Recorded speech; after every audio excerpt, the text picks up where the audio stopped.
What's up, everybody? Welcome to the Draft Savages podcast. I'm your host, Seth Cox. With me tonight, my co-host, Justin Higdon. Still in euphoria over his Ohio State Buckeyes national championship and in living color. What's up, Justin? Not too much. Like you said, just enjoying. Had the day off today, so I had extra time to enjoy. And to prep for the show, so I'm ready to go. Talk to Jinx and see what's going on. Yeah, and Justice will be with us once he gets his computer situation figured out. Kids had a rough 6 days of it. National championship loss, then computer crash, then the heartbreaker yesterday with the Green Bay Packers. So I'm surprised he's still talking to anybody. But we do have a great guest tonight. Oh, here's Justice. What's up, man? Hey, not much. Finally got this thing going. Oh, look, he's even wearing his Packers hat still. That's a brave fan right there. That's brave. Land over it. But we have a great guest tonight, of course, the legendary Jinx Allessio. Jinx, what's up, man? What's going on, Justice? How are you doing this hangout from a grave? Are you in a casket right now? Man. Yeah. How are you talking with a noose around your neck? Jesus. Soon. Well, it obviously the Super Bowl's set. The mighty New England Patriots and the Seattle Seahawks. Apparently, nobody believed in the Seahawks per their post-game comments. That was actually entertaining. I'm like, you were an 8-point favorite. How did nobody believe in you? That's but Green Bay scored one touchdown in that game. Yeah. So another Super Bowl that I have no desire to watch, but I'll hate watch it because it's still football. And if you take the names of the teams out of it, it should be a good game. But nobody wants to see New England or Seattle win another Super Bowl. So, but we're obviously here to talk about the 2015 NFL Draft. We had I wouldn't say a big weekend. We had a weekend with a lot of prospects getting some airtime, some bad airtime, some bad all-star game football being played. Let's start with the big one, the Shrine Game. Outside of the terrible quarterback play, Justice, did anybody make any money this week? Man, I didn't even watch the game. I ended up taking a nap because I've been working so hard. So yeah, it was just like a pre-recovery to getting beat down by Seattle. Like I knew that game was gonna happen. So I was like, man, I got to get this sleep in so I can wake up and be fully energized by noon to have my heart ripped out. Justin, you were there, and we'll get to you in a second and the money you wasted. But Jinx, you were live on Twitter talking about the Shrine Game, and I think you were about as bored as I was watching that game. Did you see anybody that flashed to you? Yeah, that game was not exciting at all. A few people obviously stood out to me. Is Darius Smith, the defense end from Kentucky. He just showed a great motor, threw in there a few spin moves into the game. He was very disruptive from a couple different spots, with some inside moves, some bowling of the terrible left tackle he was going against there for a while as well. U of A, baby. U of A. Mickey Bacchus. Yeah. Another guy that really stood out to me was John Miller, the offensive guard from Louisville. He pretty much just showed he was the most solid, fundamentally sound offensive tackle or offensive lineman, in that game. He got to the second level pretty well a couple different times.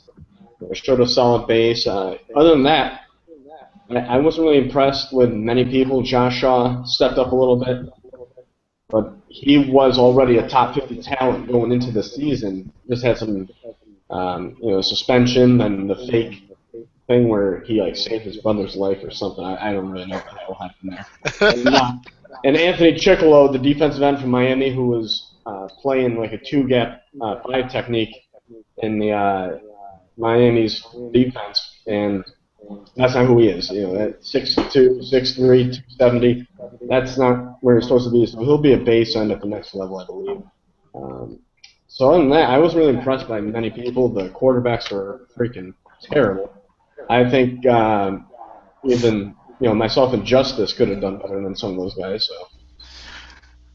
And I've had to deal with Taylor Kelly here at Arizona State for seems like a decade. So that time's over, thank goodness.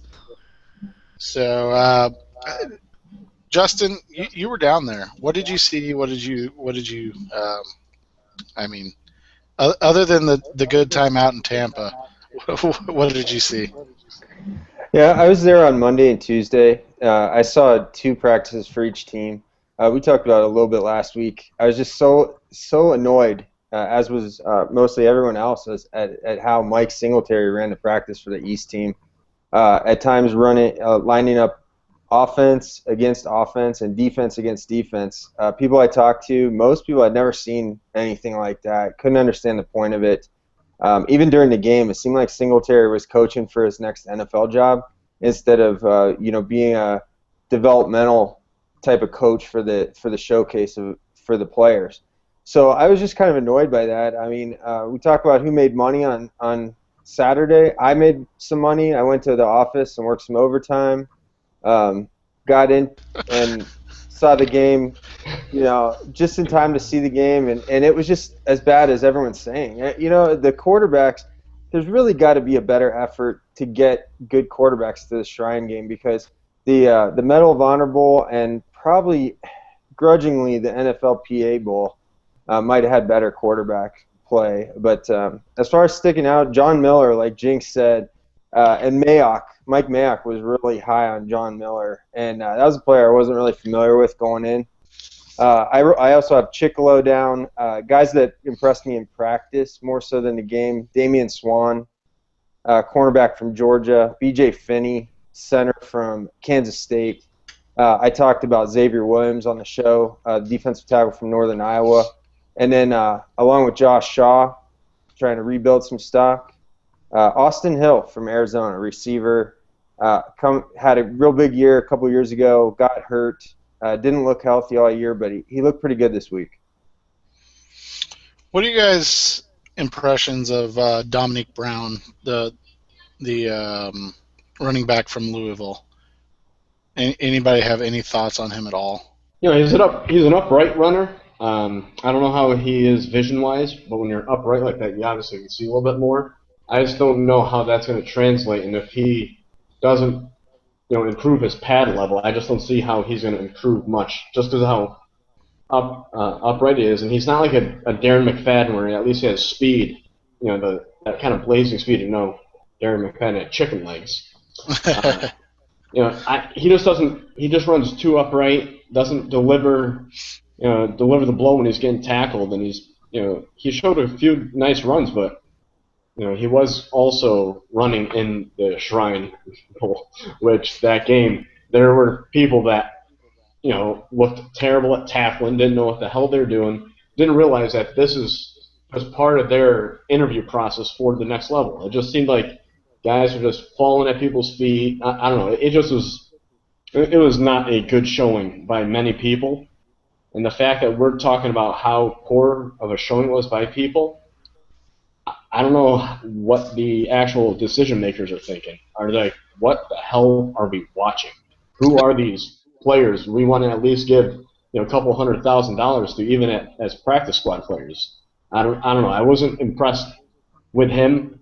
When I said upright, the upright running style just doesn't fit at the next level unless you're actually as big as a Brandon Jacobs and powerful and delivering the blow while running, which he really wasn't. So. When you look at the other games, I don't know who watched them. I know Justin did, because he's got nothing better to do with his time apparently. But Justice, did you watch any of your boy Brandon Bridge this weekend? I did not, but people don't seem to be super hyped on him, so I'm assuming that he didn't do very well.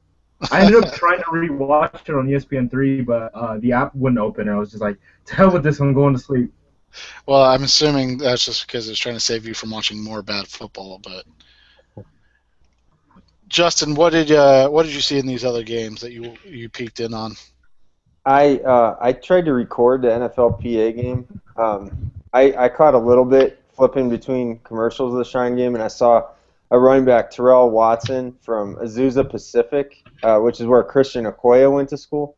He had a touchdown run. I think he was their offensive MVP of the game. But when I tried to rewatch the game, like Justice, I just gave up. I mean, it just wasn't worth the time to spend on it. I kind of found myself questioning the value of the All-Star circuit on the whole this year. Just looking at the other type of measurements, analytics that we have, and just the vast amounts of resources we have watching games on TV, draft breakdown, ESPN3, I just don't know. It's just hard to really see what the value is overall. I get what the value is for some of the small school guys, or maybe for the teams themselves to hold interviews and things like that. But for us as viewers to watch these lower level All-Star games, it's just it was bad this year, and I don't know if I can go back. So Yeah, I'm it's like looking watching at the box score right now, and of the 6 quarterbacks there, 4 of them either threw a 500 completion percentage or below. The only guys who went above were Cole Stout and Brandon Bridge. Brandon Bridge, And your that was boy. like 51%. Yeah, it was like 3 Kinda like his career. out of 5. Yeah, kind of like his And career. a sack 3 times. When you look at the All-Star circuit, and Justin, you kind of just hit on it, but how impactful can this be for some guys? Obviously, guys like Za'Darius Smith and Chicolo played well and probably made themselves some money, but a guy like McGee, I forgot his first name, from LSU, that was finally supposed to get maybe some run that he hadn't received at LSU while he split carries. He got, I think 8 or 9 carries all game and had like 27 yards. How does that impact what you see, or is it more about the practices and what the scouts can see at practice? Jinx? I don't know. Terrence McGee, the guy from LSU, LSU has like 19 running backs on their roster, so there's not much tape for him, but this is an opportunity for him to be that main guy, whether it's in practice or in the game, talk to the scouts, talk to people who are the decision makers, be like, hey, just give me a chance, give me the rock, I don't have that much, tread off my tires. He hasn't had many carries in his career. I think he has under 200 in his career, or something like that. I forgot when I was looking him up during the game. It's an opportunity, I guess, for these players to put them in a forum that gives them the ability to at least showcase, whether it is in practice or in the game, whatever it may be. And there's a few other discussions about this whole All-Star circuit. It would be greatly improved if they did allow underclassmen who declared to play in them. Yet I believe there's something to do with the NFLPA involved, or there's some. Well, the NFLPA Bowl was the first bowl to have an underclassman in, even though he was a graduate. Yeah, so you could be like graduated and played 3 years and play, but you have to be graduated to play. You have to have your degree already. But I think if they want these bowl and all-star circuits to be more entertaining for the viewers, more so than a forum for the players, then you have to bring in the underclassmen. That's just more for the public rather than for the players. Speaking of the underclassmen, let's get started on kind of our underclassmen list that we were going to talk about. It's not as vast as last season, thank goodness, but it's still a pretty hefty list. So we're not going to run down all of them. So you guys are welcome for not subjecting you to me listing off 80 names. But we're going to hit about 15 guys that we think that need to be talked about, and then we're going to look at some guys that maybe made some poor decisions, got some bad information. Let's start with Justice, because I'm afraid he's going to leave and go do something. All right. You just want me to list off the guys that I wanted to talk about, the 5 guys? Go ahead. My first one is Eric Armstead. He was the #1 recruit coming out of high school when he ended up at Oregon. He was really looked at as an offensive tackle, ended up playing like a 5-tech pretty much his whole career. with Oregon switching to a 3-4 defense. Really, he's just kind of had up and down. I mean, you've seen the potential from him, but he hasn't really put it together for long stretches. Like, even if you watch that Florida State game, you just see him a couple times, and he just jacks up, what's his name, Bobby Hart, that right tackle, and just, drives him into the backfield and just opens up these lanes for linebackers. But, you know, he just hasn't put it together. I mean, he's probably going to be a guy that, like, the Ravens look at, the Steelers look at, the Eagles look at, but he's not going to be a guy who's going to be, like, a consensus first-round pick by any means. Armstead's interesting because I think all three of our teams, or all four with Jinx here, he kind of fits that 3-4 defensive end that everybody's looking for, the athlete on the edge that can maybe turn into, nobody's going to be J.J. Watt, but maybe you can get a Calais Campbell even out of a guy like that that's big and can move a little bit. When you look at a guy like that, you talked about the upside. How much of it is upside that you're drafting here, Justin, as opposed to what you've actually seen him do consistently?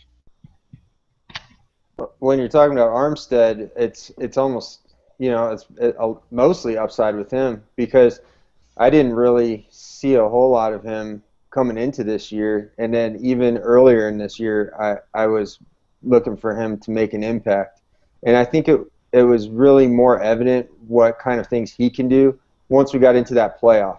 And even against Ohio State, as bad as of a night as that was for most of Oregon's team, Armstead had some moments early on where you could kind of see what people are looking for when they think of him and mention him in that first-round conversation. So, Justice has been telling us all year that Armstead was going to declare. He mentioned his brother's heart ailment and his odyssey into Canada and back. So it made sense. I wasn't caught off guard at all. But, again, this is a really almost pure upside type of pick if you make that. And it'll be interesting. I'm interested to see what he tests at, because that's probably going to go along with how creative people can get with him at the next level.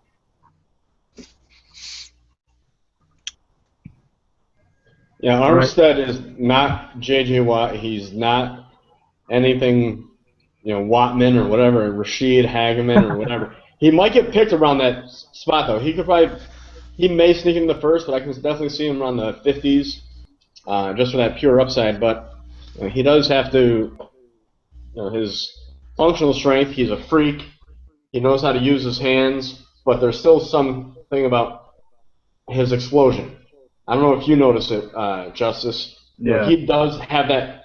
He stays upright too much. Yeah, he's like,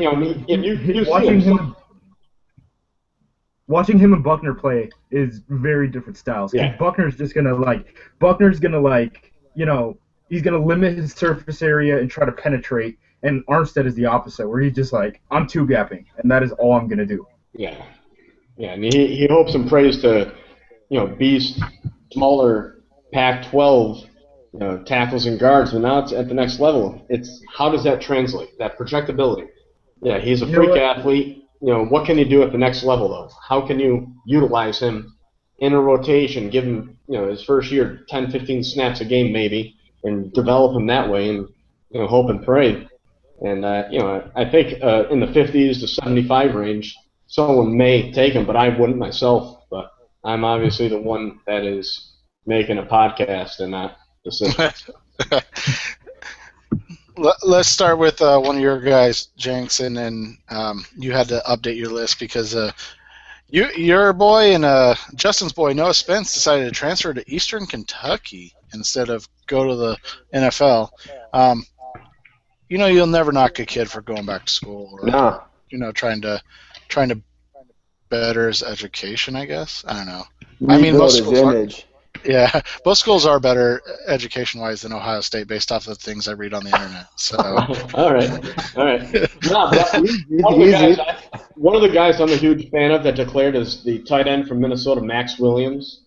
I am really excited about his game. The more I watched throughout the season, I was so privy and excited that I was getting Big Ten football all the time. You know, Minnesota versus Indiana is not the most exciting type of game. I just like watching Max Williams. Everyone has their own different comparison for him, whether it's a mini Gronk, some Kelsey. To me, he's a healthy version of Tony Moeaki.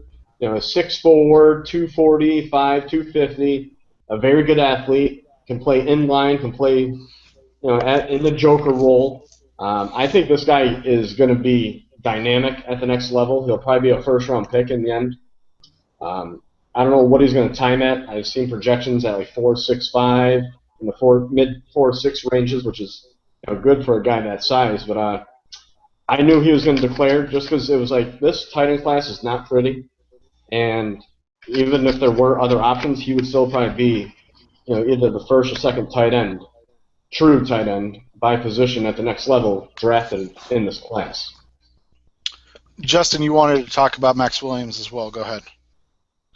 Max was a player, I think, I wouldn't normally support a redshirt sophomore for declaring for the draft because I think we've seen a lot of examples. Maybe it's mostly the quarterbacks, but we've seen a lot of examples of redshirt sophomores going to the NFL and really have a hard adjustment and struggle. But if you look around up and down this tight end class, it was just, the timing was perfect for Max Williams to jump in with both feet. He's really productive for a tight end for a college team, especially one that couldn't throw the ball. And, Jinx really described his game well. And I think you'd like to see him be a little bit more, nasty with his blocking, but he still gets blocks. And he can catch and make all kinds of athletic plays. So I really like this move for him to come out. This is an exception to the rule type of thing. And I think he could go in the late part of the first round. Xavier Cooper is a guy on your list, Justice. Talk to us a little bit about him. Well, he was a dude who, by far was the most talented dude on that Washington State team. Not even just that defense. You don't really think about Mike Leach defenses. But he was just the best overall player on that entire team. And I know people fall in love with that wide receiver, Vince Mayle. But, Xavier Cooper has amazing talent. When Oregon played against Arizona or against Washington State on one of those night games when they almost got upset, people remember them losing to Arizona, but they can almost completely forget that they almost choked in Washington State. Xavier Cooper was everywhere and destroyed that offensive line in just every way possible. He's kind of he's a penetrator. He wasn't a lock to come out. He was a guy that you could totally envision going back for his senior year. But I think guys like Tony Pauline were talking about him declaring in like October and stuff, so you kind of knew it was on the horizon. Just overall, the Pac-12 doesn't have a lot of good defensive linemen, and he kind of stood above his entire team. You take that back. The Pac-12 is filled with outstanding defensive linemen. Like Leonard Williams, who doesn't know how to jump off the line of scrimmage. Oh, jeez. All right. Hold on. Sorry, I lost my place here. Next guy, we'll go to Justin here. You wanted to talk a little bit about. Where to go? Let's start with D. Hart, Colorado State running back. Correct? Yeah, I liked D. Hart. I watched a lot of Colorado State to watch Ty Sambrello and Garrett Grayson. And D. Hart was just a guy who caught my eye. And so I started breaking him down because I thought as a third year, he was a graduate transfer from Alabama. He'd had, I think, 2 knee injuries early in his career. So this was a chance, this season was a chance for him to prove that he was healthy, and he looked really, really good. So when he declared, I was not surprised. I thought that he was a primo candidate to make the jump early. He had already graduated. We knew that because of the transfer rules. So, and having had the history of the knee injuries, it just didn't seem like worth the risk to stick around. I don't think he's going to be drafted until probably maybe 4th, 5th round, but I think you could get some really good value there. He's a really good receiver. He's fast, quick, and elusive, and I just really thought he had a great outstanding season, really productive for that Colorado State team.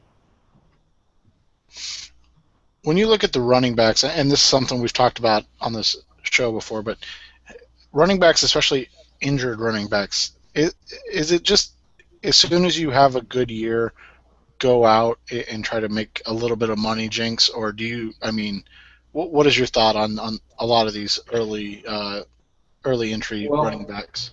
well, the thing is, if you look at just running backs in the NFL, the most successful ones are not the ones that actually had the great careers. It's those guys that usually when you're a running back, you're banking on that second contract. If you get in some time, you get in some work, uh, you know, you're a fourth, fifth rounder, you get a couple carries here or there. Like Niall Davis, for example, if he, went to some other, or, when his contract is up, he's going to get, 2 or 3 mil a year, give or take, an 8 mil signing bonus or something like that. So you have to realize as a running back, you've got until you're 30, hypothetically, 28 to 30 to make as much money as you can.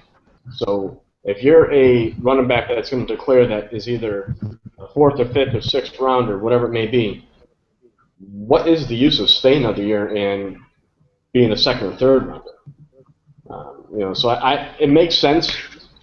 If, I don't know if they're thinking like that. Maybe I'm just very intelligent and my supreme knowledge. I don't know. I don't know if they're actually thinking that, but that's how I would be thinking. Like DJ Catalan, a guy from TCU, he declared. He also had a couple injury concerns. He's a late round guy that could become a like a quote unquote third down back, a guy that can do some kick return, punt return for you, and hopefully he carves a nice little niche for some sort of NFL team as like I said, the third running back on the team, fourth running back. So I think it is that kind of logical internal discussion with yourself. What's the difference between being a fifth rounder and a third rounder when it's all about that second contract? Maybe, like I said, I don't know if they're thinking like that, but that's what I would be thinking if I was a 21-year-old that could declare and maybe make $300,000 or $400,000, a little bit more, whatever it may be, and just work my ass off and get into a system and show myself and show the world who I am and what am I about. So I don't know if that's what the logic is. I don't know about you guys. What do you guys think about that? Yeah, I mean, that makes sense. I mean, even guys like Darren Reeves declared last year. Darren Reeves ended up as a undrafted free agent and then found a spot with the Carolina Panthers, and I believe even started for him at some point. Yeah, I mean, your goal as a running back is just like stay in. Even like DeMarco Murray right now, like Trent Richardson, like Trent Richardson's making an insane amount of money compared to DeMarco Murray, and DeMarco Murray's just coming off his rookie contract.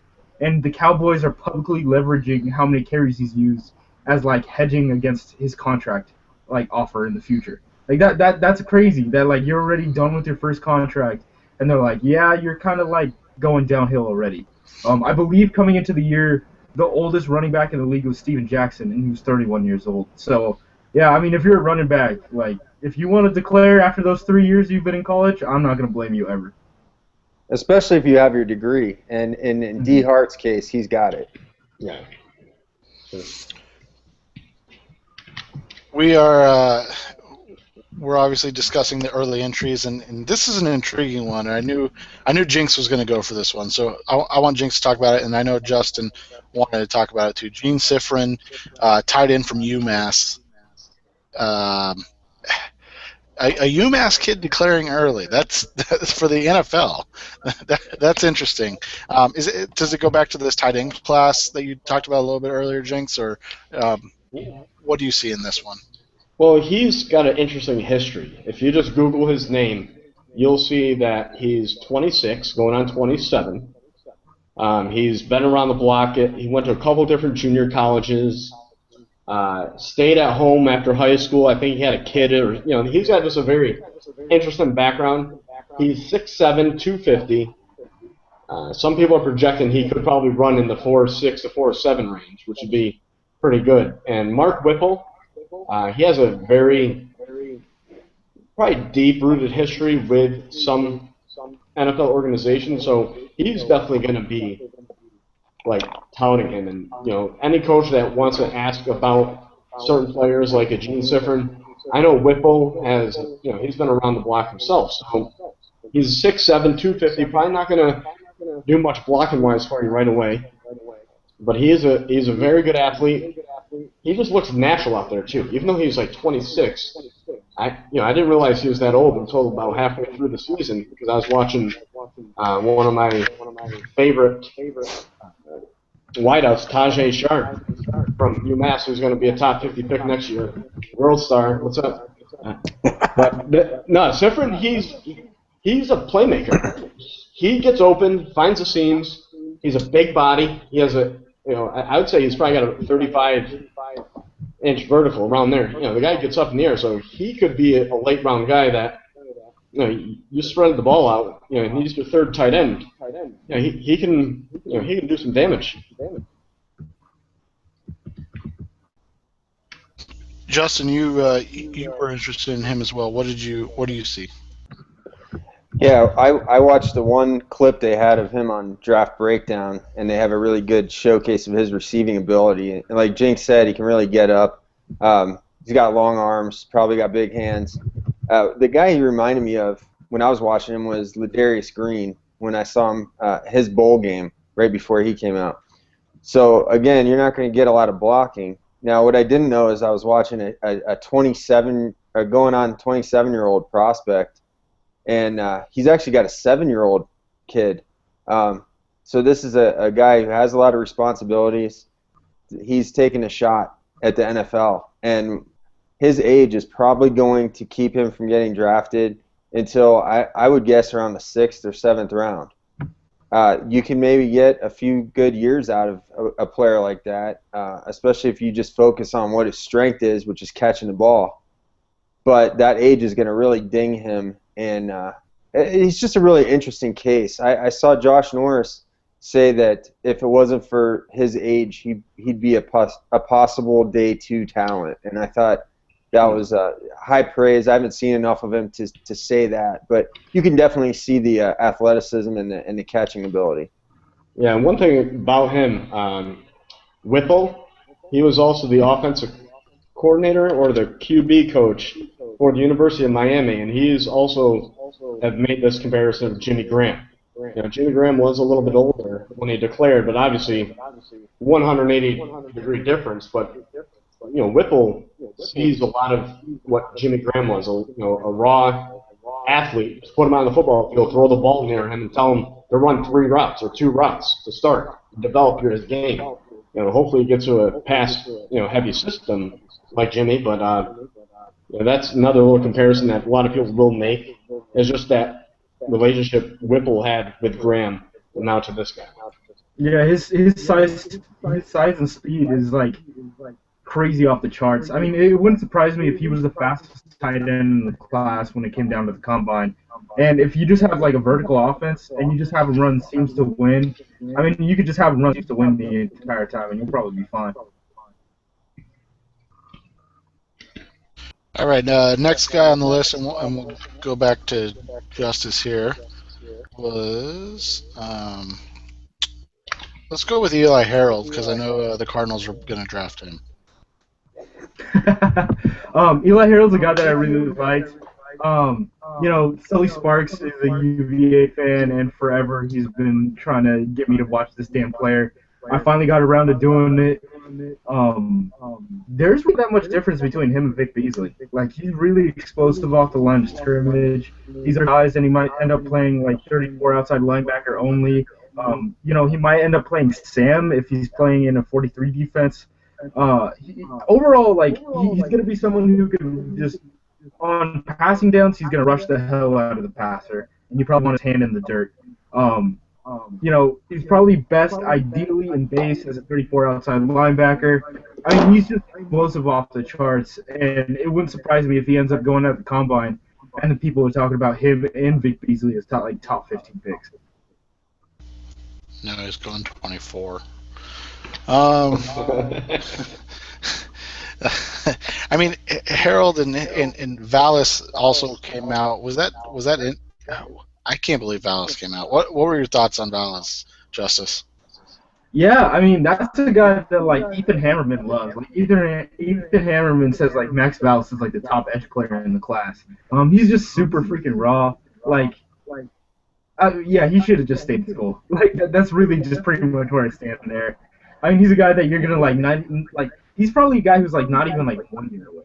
Like you're like 2 or 3 years away with this dude. And if you're that far away, I mean, is there really any benefit to having him on his rookie contract? So he's a guy who like probably like even game day active. Like you probably don't have game day active. He's probably one of the 8 dudes that you have inactive on when you end up like starting his rookie year. So yeah, I mean that's probably like a 4th round pick with like a bunch of potential, and you just got to figure out in your mind like how the hell am I going to calibrate this? Justin, one of the other guys on your list, one of my favorite running backs, and I think he's your top back in the class, Duke Johnson. Talk about Duke a little bit. I think Duke Johnson is the top running back in the class, and I've thought that, for probably going back to November when I really started watching him closely, and I really wanted to find a running back that I loved because I didn't love Melvin Gordon as much as everyone else did. So with Duke, it was just the running ability, the vision at the second level, his patience as a runner following his blocks to get to the second level, and his ability as a pass catcher, catching the ball and just making things happen. This is one of the most productive players, if not the most productive running backs at the FBS level this year. When you break it down to things like yards per carry, yards per reception, receptions per game, touchdowns, people are going to like Gordon, but I think you put a Duke Johnson in that Wisconsin offense, and you've got an maybe even more explosive player. So Duke is a great decision by him to come out. If people still picked running backs in the top 10, I would think he could go there, but that's not happening anymore. But I still view him as a end of the first round type player. I would take Duke before Melvin, I think. I don't know how other people feel. Jinx, what do you think? Unmute yourself, Jinx. I'd wait a year and go for Zeke. That's not an option. That's not an option. Oh, well, then I'm not drafting a running back this year, regardless. Wow. Oh, you Ohio State stands. I can't. Yeah. hey, right, Justice. He's right. Justice. Zeke just scored again. Yeah, yeah, the counter. They ran that counter again. Yeah, they ran the counter again, and then the wham again. Yeah. Yeah. God damn it, guys. The wham counters. Wham counter all day. Let's go with Christian Covington. I'm kind of skipping around the big guys here. Jinx, you talked about Christian Covington. I'm a big fan of Christian Covington. Just from my evaluations of Philip Gaines at Rice, I watched all the draft breakdown videos. I was a big fan of the guy. This mammoth of a defensive lineman. I think they lined him up at the 0 sometimes. They lined him up all over. Christian Covington, he had a knee injury this year, so he missed. I think he only played like 1 or 2 games this year. But the previous year at 6'2.5", 6'3", 295 to 300 pounds, this guy, he can disrupt the pocket from the interior. He may play 5 tech, most likely a 3 tech, I think. But this guy is very strong, commanded a lot of double teams and split a lot of double teams. Obviously, in Rice, they didn't go against the biggest behemoths of linemen, and in the spread offenses, he was very disruptive. I can see this guy, definitely putting up some crazy numbers. Apparently, he's supposed to be a beast in the weight room. I was reading up on him. I think it was who was it? Bruce Feldman that usually has those freak list. I think he was he was a candidate for it last year, or the year before. He was like one of the afterthoughts. But this guy played last year with like a broken hand, big cast. Last couple games had, I think, 6 or 7 QB pressures in the last couple games alone. This guy is someone later rounds, mid rounds. If he gets a chance and becomes like a developmental guy or even just a rotational player, depending on where he's used, I can see him definitely making an impact, even if it's someone 10, 15 snaps a game, near 2 or 3. But it's a name to. Don't be surprised if he like blows up the combine, puts up like 42 reps, runs up 4.85 at 200 like 305 pounds, 308 pounds. But I have to check on the injury. It wasn't a knee injury early in the season, so I don't know if he's going to be healthy for the combine. But it's just definitely a name to just keep an eye on, because when he declared, I was kind of shocked, but then I saw that he was injured, and he was a redshirt junior. He was known for being a defensive lineman up in Canada.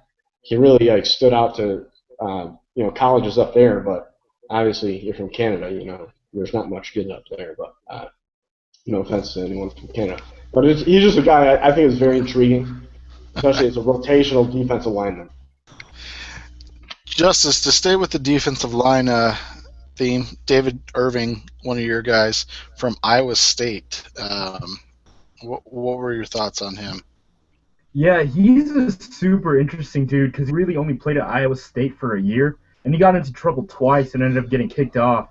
But like he's just like a giant. Like he was one of the guys that I had written down where I was like, this guy might blow up in a couple years. Like when I wrote down like Brandon Bridge in 2012, that's kind of how I feel about about David Irvin right now. I mean, he obviously has the off-field stuff, so you need to check through that. But as a pure talent, like he's probably 2 years away from being like NFL starter good. But right now he's on like no one's radar. So like I have no idea like where he'll like functionally go in the draft. But if you can get him as like a camp type of guy, that's definitely a dude you want your hands on, because he's like 6'7", like 285. You can't teach that. I mean, he could be a dude like you were saying with Armstead, just that 5 tech who just can like completely change your defense.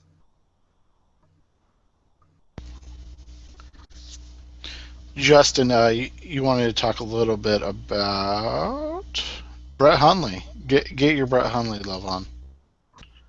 I just wanted to talk about Brett Hundley because he's so divisive. Hundley has people looking for someone else to put in that third quarterback like in place of him as a third quarterback in this class, and I think it's actually making people insane because Josh North has Blake Sims as the third quarterback, and with all due respect to Josh, I just can't see that. The traits that Hundley has are just a lot better than what you're going to see out of a guy like Blake Sims. And I like when a player like Hundley has people so polarized, because it's just one thing. You can't be in the middle on Brett Hundley, it seems. So you have to say he's either, you're either talking yourself into him as a first-round pick, or you're saying he's undraftable. At least that's what I see on Twitter, and it's just been so entertaining to me. Realistically, I think you're talking about a second or third round talent, but we've seen what happens when a guy like E.J. Manuel blows up because of being impressive in interviews and just having traits. Hundley, I think, can be that type of player and rise, and somebody can talk themselves into drafting him high, and there's going to be a long line of people just waiting to call him a bust immediately. Every quarterback's a bust, right? Like, yeah, except Teddy. Yeah, but Justin, where do you see Hundley going? So you're convinced he is the third? He's your third QB, right? Yeah, he would be my third QB, and I don't think it's that far of a gap really between him and Mariota, because they have some of the same traits and some of the same questions in my mind. But I think I would love to see Hundley get the Chip Kelly treatment and just kind of have Philly take a chance on him late in that first round. And I think it would be the best thing for him, for his career. It would be the best thing to see from just a pure entertainment standpoint. The worst place he could go is the Cleveland Browns in like the second round, and just watch the world burn with he and Johnny out of the league in a year and a half. You know an interesting spot that someone brought this up to me today is Denver. Like the end of the first round, you're talking about a team that like needs a quarterback of the future that can develop them.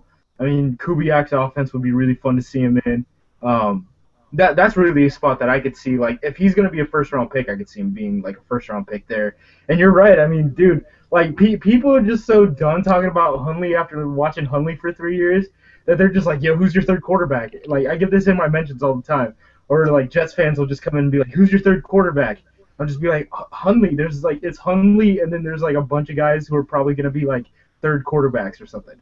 Like, And it's really it's becoming like Blake Sims. Some people are saying Chris Bonner. Some people are, people are just really doing maybe Grayson. People are really trying to find somebody else. And just wait, it's just draft Twitter's gonna find Austin Dodge, who's the quarterback at Southern Oregon, and be like, yo, this kid's Carson Palmer. He's a first round pick. We gotta have small school guy this year. Last year it was Jeff Matthews. Dustin Vaughn. Oh, and well, let's not talk about that. I blocked that from my memory. All right, let's quick through these last guys here. Dorial Green Beckham. Was that smart? First off, Jinx. I don't know. What was he going to do at Oklahoma? If he stayed, I don't know if he would have made it through the season. So just get him in an NFL environment and have them like watchdog him. I don't know what his issue is. The guy is an amazing athlete, and I still think someone's going to take him the first. I don't know why. Someone mocked in the first, like Daniel Jeremiah is like mocking him in the first round and things like that. So I mean, that doesn't seem like like he's Plaxico Burress, right? Like he's Plaxico. But you just don't know what you're gonna get with you don't know what you're gonna get with him as far as character is. And like Oklahoma, like if you're talking about like three schools that are like known for like rapping and doing like crazy crap, it's like LSU, Oklahoma, and then Texas before Charlie Strong. Like Oklahoma should like been the last place that he should have been. If like he outside of LSU, like if he was at LSU, like RIP, like he probably would have been done by now. Yeah. No, the guy's a freak. He's a specimen. Yeah, he's got some off the field stuff, but would it shock you if a team that has a quote unquote like good locker room, all that jazz that people like to make up that really doesn't matter at all? You can say crap. It's okay. We're not crap. Like it doesn't matter. Like every NFL locker room has some form of structure. Unfortunately, it's always the Patriots have them. Except for the Falcons. Except for the Falcons. Yeah, the Falcons have no structure. Well, they got Pioli now. Pioli's in charge. Pioli's in charge. Is anybody in charge? And after which, I think I tweeted out something like, I stand with the Pioli hiring, like, by the way. And then she, like, manually retweeted me and was like, he knows he tapped your phone. DGB, he's going to be a first rounder, and he's going to do very well for himself, I believe, at the next level. He's going to be a Patriot. I mean, it's just going to happen, right? Yeah, and then all of a sudden, everyone's going to say Belichick's a genius for drafting DGB. He knew the whole time. He's such a savant, and blah, blah, blah, blah, blah, blah. Guys, who's the team that takes him, though? Because we sit through these playoff games, and we've got every commercial break, we've got actors and actresses in tears and speechless about domestic violence, and DGB has an arrest less than a year ago for kicking in a door and pushing a woman down steps. Who's the team that's pulling the trigger on this guy? Is he the guy that someone's gonna gamble on, or is he Derrick Rogers, who people wanted to put in the top 20 and he goes undrafted? I don't think Derrick Rogers is on the Chiefs now, right? Yeah. Hey, Jinx, hey, Alex Smith might be able to throw a touchdown this year, dog. Might be able to throw a touchdown receiver this year. I think I found it. Terrell Pryor is going to throw the first touchdown pass to a receiver in 2015. And it'll be DGB. Yeah, exactly. All right, last guy that we'll talk about, I know you guys had some others, but last guy we'll talk about, Shaq Williams. Is he going to be a running back, or is he going to be a linebacker, or is he going to be a safety, Justin?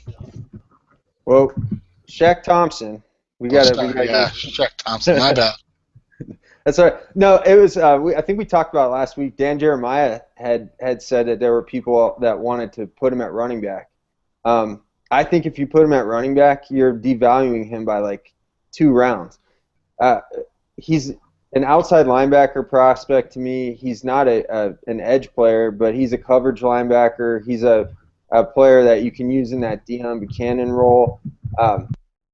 Somebody creative needs to get their hands on Shaq and maybe even throw him in for a couple snaps on offense. But I don't think he's going to see – I mean, I don't think legitimately, realistically, he's going to see the field as an offensive player because you're going to get that value at running back a couple rounds later. You're going to have to take Shaq in the first, maybe early second round, and you're going to have to find a creative role for him to play on defense. And I like his coverage ability. I like his ability to blitz. He's a little bit undersized, but he should test really well.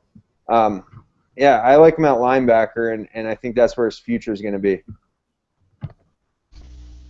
Yeah, I agree there. I think he's going to be – I think it's going to be a team that runs various fronts that's going to put him at, whether it be at will or even like a weak inside linebacker in a 3-4.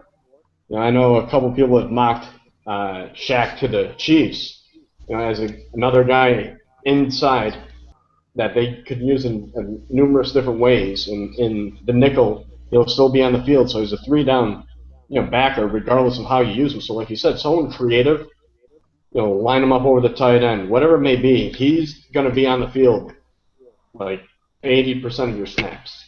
He's going to be out there. I mean, he's also a guy with so many 3 safety looks. Like, he could flex out the safety and play that, even if as a third safety role too. Like, if Bill Belichick gets his hands on Shaq, man, it's not going to be very fun. What about, and this can be the end of this conversation, we can get to the Senior Bowl real quick. What about a guy like Todd Bowles in New York now that is known for his creativity and putting guys in different situations and being able to, really devise schemes around guys and what they do well? Is 6 too high for a guy like him? Where'd Shazier go? Because Shazier went like 11, right? I think 15. Yeah, well, all right, close enough. All right, so he went 15 because Dallas picked 16. That's Ohio State math. If he goes 15, I don't see a reason why Shaq couldn't go top 10.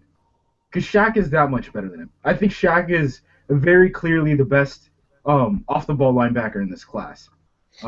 He's going to be a real interesting type of guy to see exactly where he goes and exactly where the NFL decides to value linebackers. Because I could totally see him going to Chicago, very, very early in the first round, over a pass rusher like Shane Ray. Because Shane Ray's not good. That's the difference. We've already had that conversation. I was on a phone call. I was on a phone call with Eric Galco of Optimum Scouting. I was talking to him about Shane Ray, and he's like, "Yeah, me and Alex Brown can't for the life of us figure out how the hell he's going to end up as a top 5 pick, because we both have a second-round grade on him."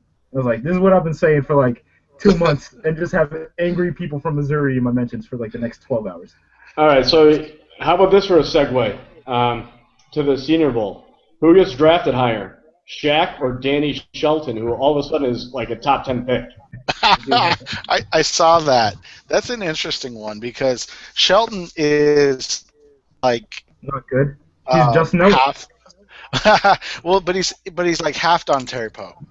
He's not can play 80% of the snaps Don Terry Poe. He's can play 35 to 40% of the snaps Don Terry Poe, and Don Terry Poe's part of what makes him great is the fact that he can play 80% of the snaps at 350 pounds.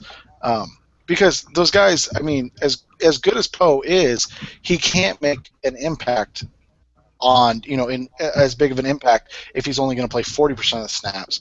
Whereas if he's at 80% of the snaps, all of a sudden his impact is much, much greater. It's the Dan Williams conundrum out here. Obviously different types of nose tackles, but Williams plays 35 to 40% of the snaps. He's a huge impact in the running game Cardinals defense, but how are you going to pay Dan Williams $8 million a year, $7 million a year, whatever Linval Joseph got from the Vikings?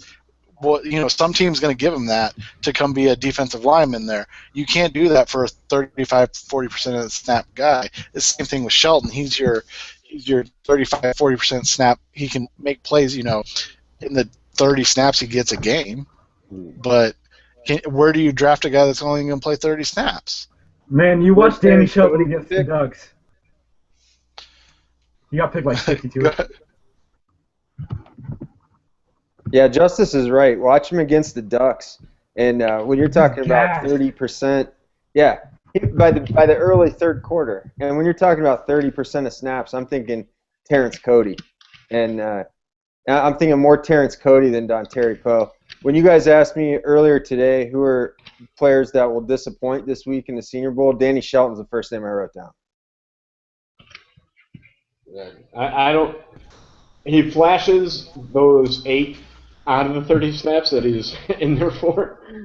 Right. But, and he does make some splash plays, but like you said, how valuable is a guy that's going to play 30% of the snaps where someone like Shaq, you're going to have him in 80% of the snaps. Yes, different positions, different levels, etc. So, I don't know. Danny Shelton, yeah, he's good for 8 to 12 snaps, and he'll probably play 20 to 30 a game. But you don't waste a top 50 pick on a guy like that. He's not Aaron Donald, and I think that's what people want him to be. But he's not Aaron Donald. Like Aaron Donald's a freak. People want Danny Shelton to be Aaron Donald. Man, if you're mocking him in the top 15, that's what you're talking about. Yeah. I mean, that's what you're talking Michael about. Bennett. Yeah, exactly. Take somebody that can play 80 to 80% of the snaps. Yeah, not Michael somebody that Bennett's can only significantly run. better than Danny Shelton. I've said this over again that there's been 2 consensus first-round nose tackles in the past decade, and it's been Dontari Poe and it's been B.J. Raji. Both of those guys could get after the quarterback and have the athleticism to do it, not just the statistics. Danny Shelton largely gets by with guys like Holy Kikaha creating pressure. I believe there's another outside linebacker who is fringe draftable on that Washington team. And then Shaq Thompson, who's on blitzes will just mess up an entire quarterback. He's very he's very lucky that he has the top cornerback in probably the nation, to me at least, last year, in Marcus Peters covering, which allows him to clean up even when Holy Kikaha and Shaq and all those other guys are creating pressure. A lot of his stuff is cleanup sacks. What he's done this year reminds me a lot of what Kelsey Corals did last year with Jadeveon Clowney. And I've said that a couple times where it's Clowney cleanup, where it's just Kelsey got a bunch of hype because he got a bunch of sacks, but really he had 1 sack. And the other ones were Clowney getting pressure and then him just being a body that was on the field. All right, Jinx, what are your 3 guys then that you're watching this week that you think are going to open some eyes? I'm going to go with a math rusher in Zach Hodges from the prestigious school Harvard. I think Zach Hodges he's going to be. I think he's an edge guy, but I think he can play off the ball. I just think he's someone that he's not scheme dependent. I think any team will draft him and he'll play somewhere. But I think he's most of his talent would be from the edge. I know that Justice, you watched him. Was it this year or last year? You watched a couple of his games. I watched him. I watched all his stuff that was on Draft Breakdown from last year, and then I've seen 2 games from him this year. Okay, yeah, he's the guy that I'm looking at. Quentin Rollins from Miami of Ohio, former point guard, first year of playing football at the college level, played cornerback, and this guy's no joke. He's legit first round pick to me. Let me stop you right there, and I want to get a kind of consensus before this name starts rights, because that's a good one. What's his ceiling in the draft? I mean, are we talking fringe first round guy because of the maybe dearth of cornerback talent in this draft, Jinx? I think it's not only that, it's just this guy disrupts passes in so many ways, and his recognition, his like breaking ability, how quick he can go from a back pedal to breaking on a ball, on that change of direction is unparalleled, and I think a lot of it has to do with he was a very good. I think he was an all-MAC defender a couple times. Also led the league in assists, I believe, as well. So obviously, this guy has some sort of natural talent, and the fact that he's only played 1 year, and I bring this name up again. I put out there earlier on Twitter. He kind of reminds me of Philip Gaines. His game. He might be a little bit more physical though, and he's not afraid to rough it up. Sometimes they line him up in the slot as well, but mostly he was on the boundary. But this guy, 1 year, I don't see why you wouldn't take him in the top 50. A lot of people think he should play safety. I say no.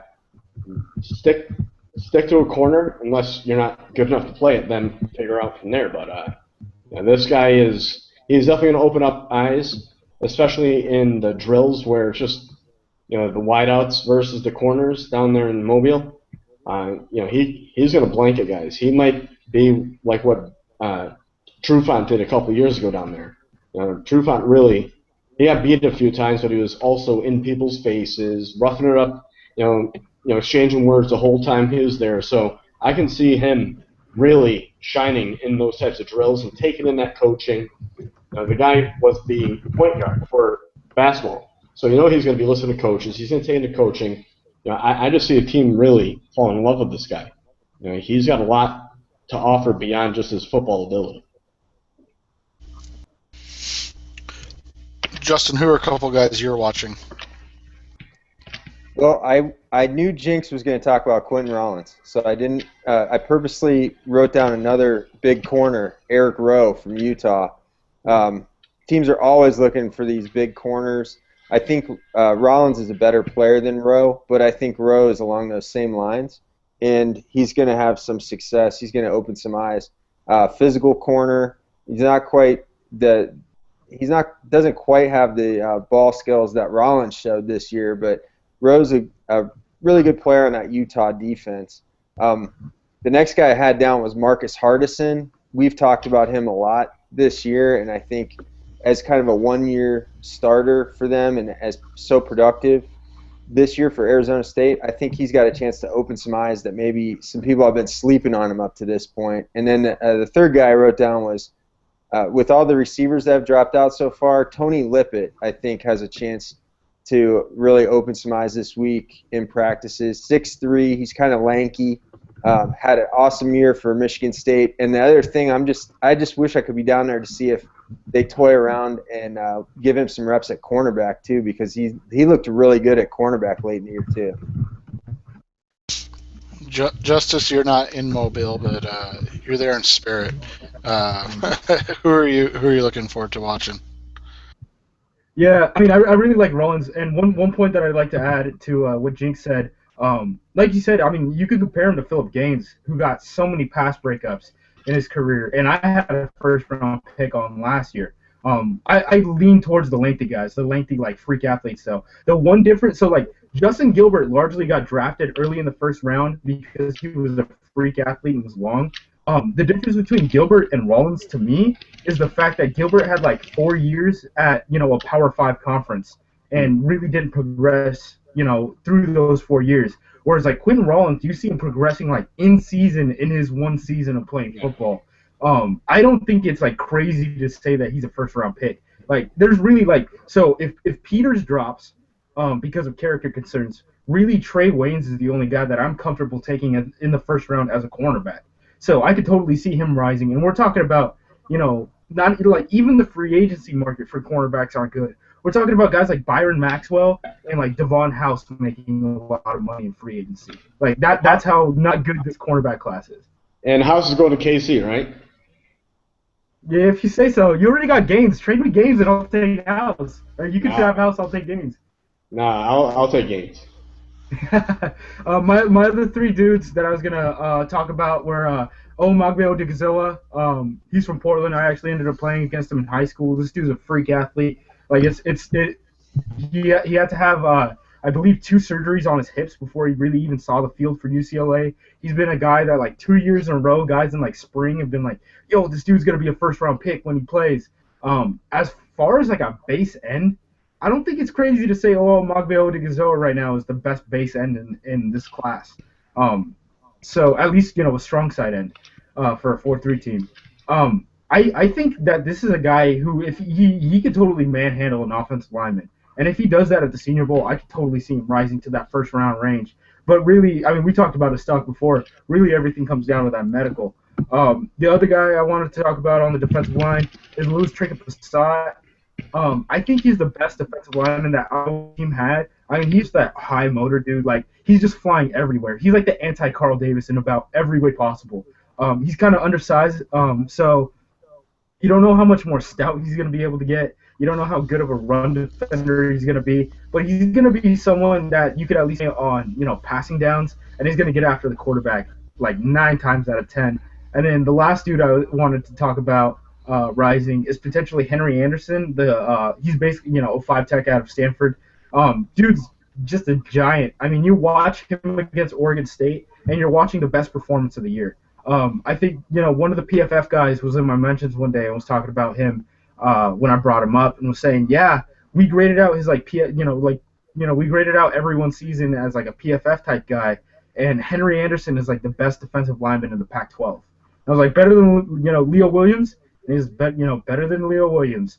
That Oregon State game, like if you have time, I know I don't think there's a cut up of it because draft breakdown's having some with these Pac-12 games, right? But if you somehow could get your hands on watching Henry Anderson against Oregon State, it is legitimately the best game I've probably ever seen of a defensive lineman.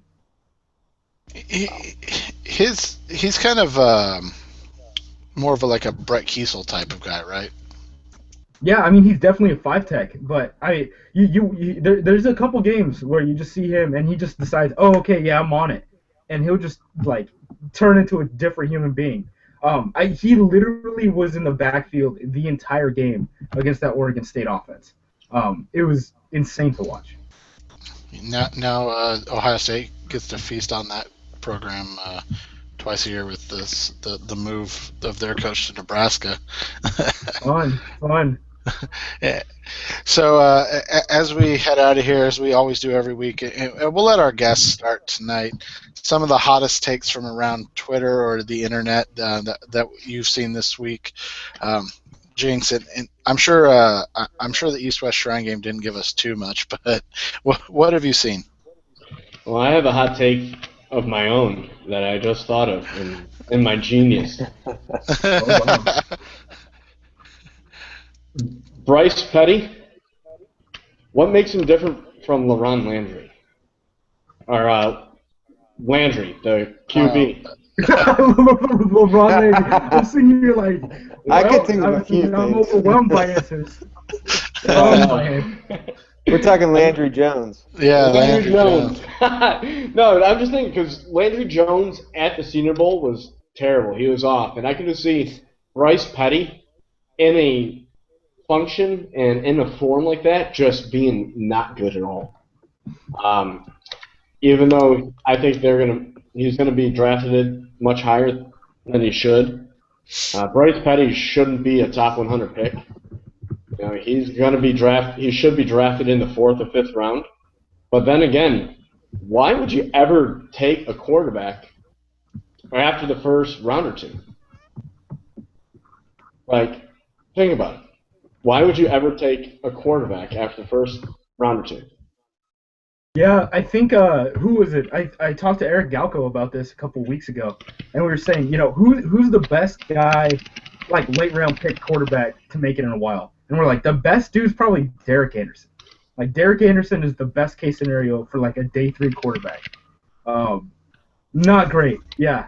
Yeah, you just want a backup. Like, that's what people don't understand. If you draft a quarterback late, you're drafting a backup. That's your goal. Like, he's not going to... Ryan Lindley? Hey. I will I kick you think out of if this you're Hey, podcast. man, that's better than the Lions drafted Stanton in the second round, right? They drafted a second round pick. Hey, quarterback. why? What So- is going on? All right. Next, you're going to be talking about Yeah. Carson Palmer's ACL. Like, whatever. Just let's go. Hey, I think how's if you're Green- drafting how's Green Bay quarterbacks doing? late, guys, you're taking a specific trait, right? Like a big arm or something like that, and you're trying to steal a guy before he gets into that undrafted free agency. But Jinx is 100% right. I mean, if one of these guys becomes a starter, it's a minor miracle, and you can kind of find guys with traits after the draft is over. It's kind of like, well, if you have like 3 4th-round picks, go ahead and take one, I guess. But or you could take a guy who might actually start for your team in a year or two. Very true, very true. Justin, Sorry for throwing that whole concept off. that's all right. We got onto all the Cardinals quarterbacks, so it's fine. Justin, hot take from you this week? I wanted to go with Gary Danielson, our guy from CBS, and he said that in his mind, or I don't know exactly what the quote was, but he said that Marcus Mariota is a second-round pick, and that sent Twitter into a tizzy. And I don't know how wrong he is, so maybe that's my hot take and not his. But I've been saying all year, there's things about Mariota that concern me. The way he places the ball on the short to intermediate stuff. He's obviously going to have to learn some different things on offense. I know some other people are not too concerned about how he operates in the pocket, but if you look at the games, I think you've got a pretty limited amount of snaps that he's actually taken from the pocket. It's in the 30s in terms of percentage. So it was Gary Danielson that said it. I think a lot of people are going to follow suit as we get closer and closer. We're making our own hot takes tonight. I like that. Justice, you got one, or did you read one? Yeah. Todd McShay came out with his new big board, and Cedric Aboy still 22nd on the board, even though he has a torn ACL. Yeah. I can't really imagine him like Brandon Thomas went in the 4th round, right, or the 3rd round. Like I can't see Cedric Aboy going higher than that. Because I thought like Brandon Thomas wasn't really like an athletic freak, but he could play football and he could start you. Even if his like peak is a couple years down the line. Cedric Aboy was like a complete project, and if he's on the bench rehabbing, like I don't know how much you're gonna be able to help him. If you put like 122, I can see him being right there, but 22nd overall, yeah, I don't know about that. Well, I mean, people get drafted weird all the time, so I don't know. I agree though. Like having him as your 22nd player right now, that's an interesting development. I didn't have one this week. I had a couple and I lost them. I can't find them now. So anything else before we head out of here, guys? Don't do drugs. Oh, Ohio State. I wanted to mention again this week, we tested it out. We are on iTunes. You can subscribe. I highly recommend subscribing, just so you can hear Jinx this week. And then we'll probably have some other guests that are kind of good later on. But and if you're not an iPhone user, you can get on Stitcher, and also you can get the RSS feed at footballsavages.com. And we'll be joined next week by Ethan Hammerman, who's down in Mobile right now. Mobile? Mobile, yeah. Mobile, Alabama. Next year we'll make sure we get it in the Football Savages budget to send the Draft Savages podcast down to Mobile, and we can hang out with all the cool people. So get on that, Ames. Start slinging. Let's go. So we appreciate you guys listening, and we'll be back again next week with Ethan Hammerman wrapping up the Senior Bowl, and the week after that we have Derek Clausen as we begin our positional breakdowns and we get into the quarterback class with Derek. So it's going to be a fun couple weeks as we we start really gearing into the NFL draft. And I appreciate Jinx joining us tonight. Pleasure having me. You only honked one name. That's pretty good. Yeah, not bad. And I'm sober.